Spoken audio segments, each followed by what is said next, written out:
Hello students, कैसे हैं आप।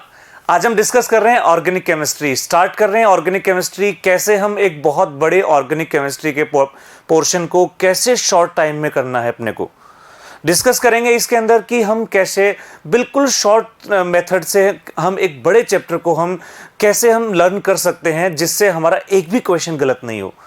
तो दोस्तों, बहुत ही कम टाइम में हम तैयार कर रहे हैं ऑर्गेनिक केमिस्ट्री, जिसमें हम गारंटी देते हैं आपको 100% क्वेश्चन सही कराने की। तो स्टार्ट करते हैं इसमें हाइड्रोकार्बन, जो कि ऑर्गेनिक केमिस्ट्री का रिएक्शंस का फर्स्ट पार्ट है। और हाइड्रोकार्बन जिसके 4 पार्ट्स हैं, alkane, alkene, alkyne and benzene. वहां हम स्टार्ट कर रहे हैं सबसे पहला पार्ट एल्केन। दोस्तों, हमने इस एल्केन एक बड़े चैप्टर को बहुत ही शॉर्ट टाइम में याद करने के लिए आपको सिंपल 3 स्लाइड्स में एक चैप्टर हमने तैयार किया है आपके लिए। स्टार्ट करते हैं एल्केन।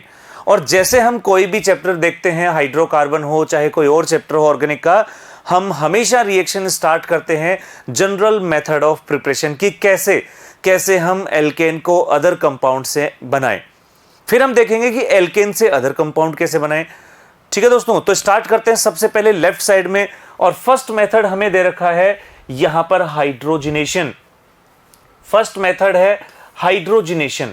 और दोस्तों, हाइड्रोजिनेशन होता है कैटलिस्ट की प्रेजेंस में, और कैटलिस्ट हम लेते हैं निकल, प्लेटिनम या पैलेडियम। हाइड्रोजिनेशन होता है एल्काइन और एल्कीन का। एल्काइन एल्कीन दोनों ही हाइड्रोजिनेशन से एल्केन में कन्वर्ट होते हैं। रिएक्शन का नाम है hydrogenation free radical addition. Free radical addition होता है। और इसमें अगर हम पर्टिकुलर रेने निकल ले लेते हैं, रेने निकल यानी निकल को पाउडर फॉर्म में एल्यूमिनियम ऑक्साइड के साथ कंबाइन करके लेते हैं, तो इसको कहेंगे रेने निकल। और इसकी एफिशिएंसी नॉर्मल निकल से ज्यादा होती है। साइंटिस्ट के नाम पर यह रिएक्शन बन जाती है सवातेर-सेंड्रेंस रिडक्शन, जब हम रेने निकल लेते हैं। और दोस्तों, एक एग्जाम्पल हमने ले रखा है इथीन का, और इथीन को हम कन्वर्ट कर रहे हैं इथेन में। ये थी फर्स्ट रिएक्शन। सेकेंड रिएक्शन है इथीन का ही हाइड्रोजिनेशन, लेकिन इस बार कैटलिस्ट चेंज है, और इस बार हमने लिया hydrogen and peroxide. Hydrogen and peroxide syn addition होता है, दोनों हाइड्रोजन सेम साइड से ऐड होते हैं। नेक्स्ट इसके बाद में एक और मेथड है पैलेडियम और कार्बन। इसमें बेंजीन के साथ रिएक्शन कराते हैं एल्कीन के, तो यहां पर भी एल्केन बन जाएगा। लेकिन ये जो रिएक्शन है, रिएक्शन नंबर 3, ये आउट ऑफ एनसीईआरटी है, तो इसको हम एक एक्स्ट्रा रिएक्शन में कंसीडर कर सकते हैं। नेक्स्ट रिएक्शन है इसके बाद में B2H6 बोरेन। और बोरेन के साथ में हमने ले लिया यहां पर कार्बोक्सिलिक एसिड। और दोस्तों, जब एल्कीन रिएक्शन करता है बोरेन से, तो रिएक्शन को हम कहेंगे हाइड्रोबोरेशन। लेकिन इसके बाद अगर हमने एसिड लिया है तो रिडक्शन हो जाएगा। आगे जाकर एल्कीन वाले चैप्टर में हम यहां बेस लेंगे तो ऑक्सीडेशन होगा। एसिड है, रिडक्शन होगा, रिडक्शन में हाइड्रोजन ऐड हो जाएगा, और ये प्रोपीन जो है ये प्रोपेन में कन्वर्ट हो जाएगा। नेक्स्ट रिएक्शन है इसके बाद में एल्डिहाइड कीटोन। और दोस्तों, एल्डिहाइड कीटोन में चाहे एल्डिहाइड हो या कीटोन हो, इन दोनों का ही रिडक्शन हम एल्केन में कर सकते हैं। और इसके लिए हमें रिक्वायरमेंट होती है ZnHg, जिंक अमलगम, साथ में HCl। इसको हम कहेंगे क्लीमेंशन रिडक्शन। साइंटिस्ट के नाम पर रिएक्शन है। और नेक्स्ट रिएक्शन ये भी साइंटिस्ट के नाम पर है, और वो है हाइड्रोजीन और साथ में बेस। हाइड्रोजीन को अगर हम बेस के साथ में लेते हैं, रिएक्शन का नाम हो जाएगा वोल्फ-किश्नर रिडक्शन। और वोल्फ-किश्नर रिडक्शन हो चाहे क्लीमेंशन हो, दोनों ही एल्डिहाइड कीटोन दोनों को एल्केन में कन्वर्ट कर देंगे।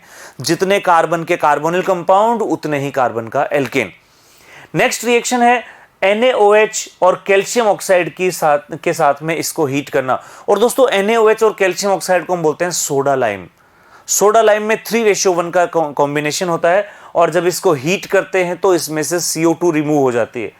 यहां से CO2 रिमूव होगी और ये एल्केन में कन्वर्ट हो जाएगा। एसिटिक एसिड है तो मीथेन बन जाएगा, और अगर प्रोपेनोइक एसिड है तो यहां इथेन बन जाएगा, यानी एक कार्बन कम हो जाएगा। नेक्स्ट रिएक्शन है कोल्बे इलेक्ट्रोलाइसिस। इलेक्ट्रोलाइसिस कराते हैं यहां पर, और कोल्बे इलेक्ट्रोलाइसिस में जब हम किसी कार्बोक्सिलिक एसिड का सोडियम या पोटेशियम सॉल्ट लेते हैं और इसका इलेक्ट्रोलाइसिस कराते हैं, तो यहां से भी CO2 रिमूव होती है, और जो बनने वाला CH3 है ये फ्री रेडिकल के फॉर्म में आ जाएगा और दूसरे CH3 से कनेक्ट होके CH3 बना लेगा। और दोस्तों कोल्बे इलेक्ट्रोलाइसिस की खास बात यह है कि यहां से हम मीथेन नहीं बना सकते, एटलीस्ट स्टार्ट हम इथेन से ही करेंगे। और ये जो सिमेट्रिकल एल्केन होते हैं उनको बनाने का एक अच्छा मेथड है। चलिए अब आते हैं कुछ राइट साइड में कुछ रिएक्शंस हैं।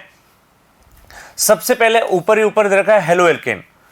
Halo alkane first second third यहां तक हेलो एल्केन चल रहा है।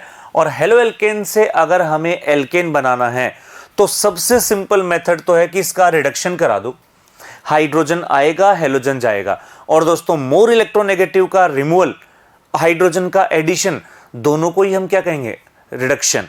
तो रिडक्शन कराने के लिए हमें रिड्यूसिंग एजेंट दे रखे हैं ZnCu या फिर ZnNaOH, इस तरह से लिथियम एल्यूमिनियम हाइड्राइड NaBH4, ये सब रिड्यूसिंग एजेंट है। और ये सारे के सारे रिड्यूसिंग एजेंट हेलो एल्केन को रिड्यूस कर देंगे एल्केन में। एक और इंपॉर्टेंट मेथड है और वो है सोडियम एंड ड्राई ईथर। अगर इसकी प्रेजेंस में रिएक्शन कराते हैं ये नेम रिएक्शन बन जाएगी और ये रिएक्शन है वुड्स रिएक्शन। वुड्स रिएक्शन, दो हेलो एल्केन आपस में कंबाइंड होते हैं, halogen remove, carbon chain combined और बन गया एल्केन। यहां जो कार्बन होंगे वो हमें डबल मिलेंगे और ये भी सिमेट्रिकल एल्केन बनाने का एक गुड मेथड है। अगर इथाइल हैलाइड लेते हैं, इथाइल ब्रोमाइड आयोडाइड, तो हमें इथाइल से ब्यूटेन मिलेगा, मिथाइल से इथेन मिलेगा, डबल मिलेंगे अपने को कार्बन। तो ये सिमेट्रिकल मेथड। एक और मेथड है और वो है Franklin reagent R2Zn। Franklin reagent से जब रिएक्शन कराएंगे एक हेलो एल्केन की तो इससे भी एल्केन मिल जाएगा। इस रिएक्शन की खास बात यह है कि इससे अनसिमेट्रिकल एल्केन भी इजीली बन जाएंगे, लेकिन ये रिएक्शन आउट ऑफ एनसीईआरटी है। नेक्स्ट रिएक्शन है अल्कोहल। अल्कोहल का रेड फास्फोरस और HI के साथ में रिडक्शन करा दो, एल्केन बन जाएगा। और दोस्तों ये रेड फास्फोरस HI बहुत स्ट्रॉन्ग रिड्यूसिंग एजेंट है, इतना रिड्यूसिंग एजेंट है कि इसके सामने जो भी आता है एल्केन बन जाता है। अल्कोहल हो, एल्डिहाइड हो, कीटोन हो, एसिड हो, कोई भी हो, जो भी सामने आएगा एल्केन बन जाएगा। ऐसा कुछ ही है। नेक्स्ट रिएक्शन है कोरे हाउस सिंथेसिस और इसमें R2CuLi जिसको हम बोलते हैं गिलमान रिएजेंट। जैसे R2Zn है फ्रैंकलिन रिएजेंट, R2CuLi है गिलमान रिएजेंट। और गिलमान रिएजेंट की रिएक्शन जब हम हेलो एल्केन से कराएंगे अगेन हमें एल्केन मिल जाएगा। यहां पर भी अनसिमेट्रिकल एल्केन को हम इजीली फॉर्मेशन कर सकते हैं। नेक्स्ट इसके बाद में है अगेन एल्डिहाइड कीटोन और red phosphorus HI। Red phosphorus HI के बारे में हमने अभी अभी कहा था स्ट्रॉन्ग रिड्यूसिंग एजेंट, जो सामने आए उतने ही कार्बन का एल्केन बन जाएगा। 2 कार्बन का एल्डिहाइड इथेन, 3 कार्बन का कीटोन प्रोपेन, 2 कार्बन का एसिड इथेन, इस तरह से। और एक रिएक्शन और है यहां पर और वो है एल्यूमिनियम कार्बाइड। कार्बाइड के हाइड्रोलाइसिस से हाइड्रोकार्बन फॉर्मेशन होते हैं। अगर ये कार्बाइड कैल्शियम या मैग्नीशियम है तो एल्काइन बनेंगे और एल्यूमिनियम है तो एल्केन बनेगा। दोस्तों कुछ और मेथड हैं इसके, नेक्स्ट देखें। अब हम रिएक्शंस देख रहे हैं, ये थे मेथड एल्केन बनाने के। अब देख रहे हैं इसकी रिएक्शंस कि कैसे हम एल्केन से अदर कंपाउंड्स बनाते हैं। उसके लिए हमने रिएक्शंस कुछ देखी हैं। चलिए सबसे पहले हम देखें, लेफ्ट साइड में कुछ रिएक्शंस हैं। SO2Cl2, SO2Cl2 की हम बात करते हैं। Sulphuryl chloride, SO2Cl2 sulphuryl chloride. Sunlight की प्रेजेंस में रिएक्शन हो रही है, इसलिए यह रिएक्शन होगी फ्री रेडिकल रिएक्शन। और दोस्तों एल्केन की कैरेक्टरिस्टिक रिएक्शंस ही हैं फ्री रेडिकल सब्स्टिट्यूशन। एल्केन में एडिशन हो नहीं सकता, सिर्फ सब्स्टिट्यूशन होगा। सब्स्टिट्यूशन भी फ्री रेडिकल की फॉर्म में होगा और ये कहेंगे हम इसको free radical substitution. Free radical substitution होगा और हेलोजन आएगा और इसमें हेलो एल्केन बन जाएगा, एल्केन से हेलो एल्केन। नेक्स्ट H2SO4SO3, यहां होगा सल्फोनेशन। इस कॉम्बिनेशन को हम कह सकते हैं फ्यूमिंग H2SO4, फ्यूम्स निकालता हुआ, और ये फ्यूम्स होती हैं SO3 की, और यहां मिलेगा अपने को सल्फोनिक एसिड, ठीक है ना, एल्केन सल्फोनिक एसिड। नेक्स्ट इसके बाद में है नाइट्रेशन, और दोस्तों नाइट्रेशन जो होता है ये 400 डिग्री सेंटीग्रेड एक हाई टेम्परेचर पर होता है।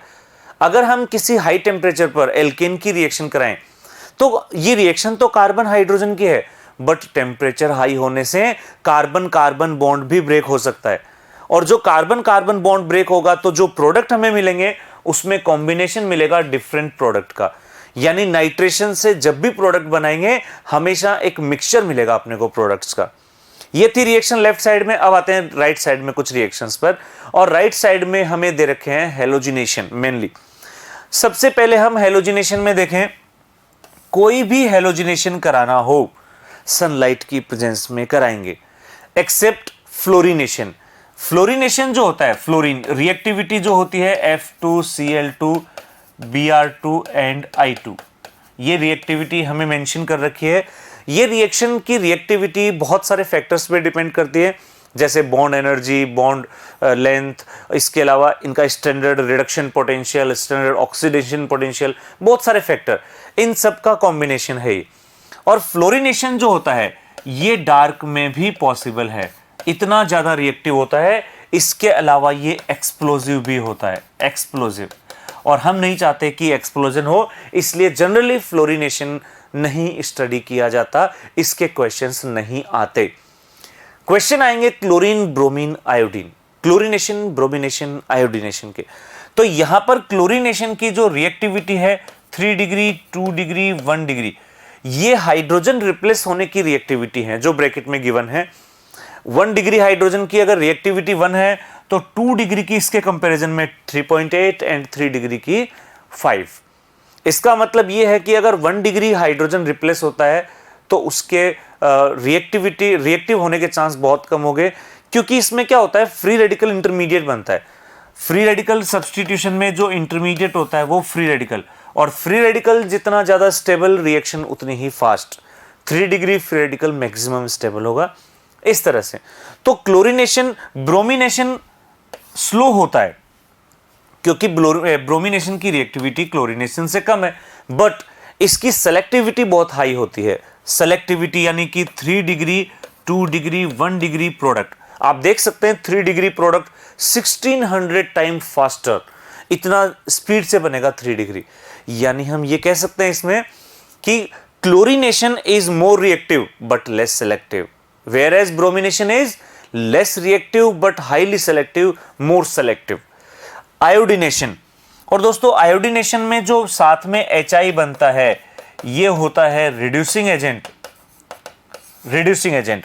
और दोस्तों जो रिड्यूसिंग एजेंट होता है वो रिडक्शन कर देता है वापस एल्केन में, और हम नहीं चाहते कि रिएक्शन वापस आए, तो हम इसमें क्या करते हैं, हम इसमें HiO3 मिला देते हैं, HiO3। और ये HiO3 क्या है, ऑक्सीडाइजिंग एजेंट, और ये ऑक्सीडाइजिंग एजेंट इस रिड्यूसिंग एजेंट के इफेक्ट को खत्म कर देगा, रिएक्शन फॉरवर्ड डायरेक्शन में ही जाएगी। ये कुछ रिएक्शंस थी जिसमें हमने देखा एल्केन की कुछ रिएक्शंस। कुछ और रिएक्शंस देखते हैं यहां पर हम, कुछ और रिएक्शंस देखें, इसमें हमने कुछ और रिएक्शंस ली हैं। पहले लेफ्ट साइड में देखते हैं। सबसे पहले इसमें है एरोमेटाइजेशन। एरोमेटाइजेशन का मतलब होता है फॉर्मेशन ऑफ एरोमेटिक कंपाउंड्स। और दोस्तों जब एरोमेटिक कंपाउंड का फॉर्मेशन होगा, यहां पर हमने ले रखा है एन-हेक्सेन, एन-हेक्सेन, और एन-हेक्सेन जो है ये बेंजीन में कन्वर्ट हो जाएगा साइक्लिक फॉर्म में। रिएक्शन होगी एल्यूमिनियम और एंड क्रोमियम ऑक्साइड्स के प्रेजेंस में हीट करते हैं। अगर हम एन-हेप्टेन ले लेते हैं तो इससे टोलुइन बनेगा, और एन-ऑक्टेन ले लेते हैं तो ज़ाइलिन बन जाएगा। इसके बाद में नेक्स्ट रिएक्शन है आइसोमराइजेशन। नाम से ही पता चल रहा है फॉर्मेशन ऑफ आइसोमर्स, हमें आइसोमर्स के फॉर्मेशन करना है, और आइसोमर्स यहां पर बनेगा। एल्केन सिर्फ एक ही आइसोमेरिज्म शो करता है, चेन या फिर पोजीशन, चेन या फिर पोजीशन। यहां पर चेन चेंज होगी, चेन और पोजीशन में से यहां चेन चेंज होगी। स्ट्रेट चेन है वो ब्रांचिंग में, यानी formation of branched chain isomers. यहां पर हम देख रहे हैं ये है हेप्टेन, और हेप्टेन जो है स्ट्रेट चेन में है, एन हेप्टेन, इसमें ये ब्रांचिंग फॉर्म में आ गया ट्रिप्टेन में। ऐसे ही यहां पर है ऑक्टेन, और ऑक्टेन जो है ब्रांच होकर बन गया iso octane. Different different type के ये चेन आइसोमर्स। इसके अलावा नेक्स्ट हम देखें रिएक्शन है कंबशन। कंबशन का मतलब होता है बर्निंग, बर्न करना। ऑक्सीजन की प्रेजेंस में किसी के ऑक्सीजन के साथ रिएक्शन कराएं, या इसको हमने सुना होगा आपने दहन, इसी को बोलते हैं कंबशन। और कंबशन में क्या करते हैं, ऑक्सीजन से रिएक्शन कराते हैं और जितने कार्बन होते हैं उतने CO2 और जितने हाइड्रोजन होते हैं उसके हाफ H2O बन जाते हैं। और एल्केन में जब हम इसको बैलेंस करते हैं तो हम ये देखते हैं कि जितने नंबर ऑफ कार्बन है एल्केन में उतना 3n+1/2 इतना O2 हमें यूज करना है, ऑक्सीजन इतना यूज करना है। जैसे एक एग्जांपल ले रखा है कि अगर हमने मीथेन लिया है तो यहां पर 1 मीथेन के लिए 2 मोल O2 यूज होगा और इस तरह से ये रिएक्शन हो जाएगी। अगर इथेन लेंगे तो इथेन में 7/2 हम कैलकुलेट कर लेंगे n की वैल्यू रखकर, और इस तरह से ये रिएक्शन हो जाएगी कंबशन। कंबशन में तो ऑक्सीजन के साथ रिएक्शन करा रहे हैं, लेकिन अगर हम इसको सिर्फ हीट कर दें, केवल किसी रिएक्शन नहीं कराएं, केवल हीट कर दें, तो इसको हम कहेंगे पायरोलाइसिस। पायरो का मतलब होता है हीट, लाइसिस का मतलब होता है बॉन्ड ब्रेक, यानी bond break with help of heat. तो यहां पर ये हो जाएगा प्रोपेन के पायरोलाइसिस से बन रहा है प्रोपीन, इथेन, मीथेन। तो दोस्तों इससे जो प्रोडक्ट बनते हैं ये बनते हैं एल्कीन, हाइड्रोजन या लोअर एल्केन, जो भी कंपाउंड बनेंगे। जैसे यहां हमने लिया ब्यूटेन, तो ब्यूटेन के जो आइसोमर्स, इसके जो प्रोडक्ट मिलेंगे वो एल्कीन आइसोमर्स मिलेंगे। एल्कीन आइसोमर्स तो मिलेंगे ही, साथ में लोअर एल्कीन भी मिलेगा, लोअर एल्केन भी मिलेंगे, और इस तरह से इसमें पायरोलाइसिस हो जाएगा। पायरोलाइसिस भी फ्री रेडिकल एलिमिनेशन रिएक्शन का एग्जाम्पल है। एल्केन की रिएक्शन सारी फ्री रेडिकल ही हैं, ठीक है। तो ये कुछ एल्केन की रिएक्शंस थी। अब हम केवल एक पर्टिकुलर मीथेन की रिएक्शन अलग से देखना चाह रहे हैं। रिएक्शन तो यहां तक हो गई है हमारी, लेकिन हम मीथेन की रिएक्शन और देखना चाहते हैं नेक्स्ट स्लाइड में। तो नेक्स्ट में देखें, ये है मीथेन। मीथेन की कुछ पर्टिकुलर रिएक्शंस, और मीथेन की अगर हम रिएक्शंस देखें तो रिएक्शंस यहां पर होती हैं। अगर हम मोलिब्डेनम ऑक्साइड के साथ हीट करते हैं विद ऑक्सीजन, एल्डिहाइड बनेगा। अगर हम अमोनिया के साथ हीट करते हैं हाइड्रोजन साइनाइड बनेगा। अगर हम यहां पर ले लेते हैं कॉपर ट्यूब, इसके साथ में एल्कोहल बनेगा। ओजोन के साथ में यहां पर एल्डिहाइड मिल रहा है। निकल स्टीम, निकल और H2O के साथ में CO2+H2O मिल रहा है।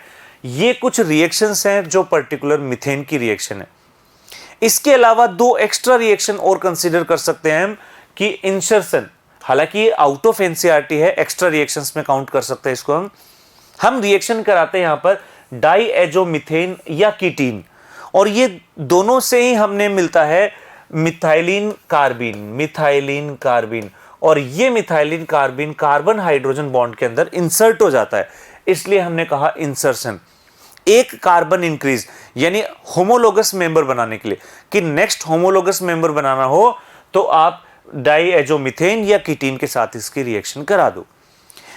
एक एडिशनल रिएक्शन और है, और वो है KMnO4 के साथ, लेकिन ये कंडीशनल रिएक्शन है। अगर हम KMnO4 से ऑक्सीडेशन कराना चाहते हैं तो इसमें कंडीशन है 3 degree hydrogen should be present.